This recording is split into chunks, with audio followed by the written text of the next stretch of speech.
नमस्कार. अगदी बरोबर थंबनेल पाहताय. आर्याला तोटा आणि बिग बॉसला तोटा आणि फायदा दोन्ही कालच्या जे आहे ते इविक्शनमुळे झालेला आहे. बिग बॉसला तोटा असा झालेला आहे की लोकांनी खूप ट्रोल केले बिग बॉस शोला. काही लोक म्हणतात की बिग बॉस शो बंद करा, बायकॉट बिग बॉस असे हॅशटॅगसुद्धा व्हायरल होत आहेत.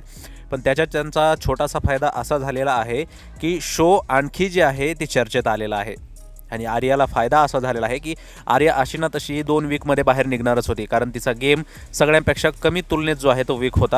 त्याच्यामुळे या वीकमध्ये जरी वैभव निघाला असता तरी नेक्स्ट वीकमध्ये आर्या निघालीच असती. पण तिचा फायदा एक झाला आता निघाल्याचा की तिनं जी गोष्ट केली बिग बॉसमध्ये की निकीच्या गाण्याखाली मारली, नंतर बाहेर निघाली, त्याच्यामुळे पूर्ण महाराष्ट्राचं लक्ष हे आर्याकडे गेलं. त्याच्यामुळे हा तिला फायदा झालेला आहे की जेवढा सपोर्ट तिला शोमध्ये असताना मिळालेला नाही तेवढा सपोर्ट तिला बाहेर आल्यावरती मिळालेला आहे. तेवढं प्रेम लोकांचं जे आहे ते तिला बाहेर आल्यावरती मिळालेलं आहे.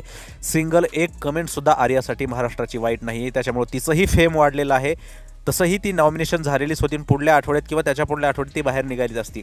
पण यावेळेस बाहेर निघणं किंवा तिचं इविक्शन होणं किंवा शोनं तिनं निष्कासित करणं हे फायद्याचंच झालेलं आहे. कारण तिच्या फॉलोअर्समध्ये आता खूप वाढ झालेली आहे आणि पहिल्यांपेक्षा लोक जे आहे ते पहिलं सूरज चव्हाणनेच शोमध्ये जाऊन जे आहे ते स्वतःकडे ध्यान खेचून घेतलं होतं प्रेक्षकांचं.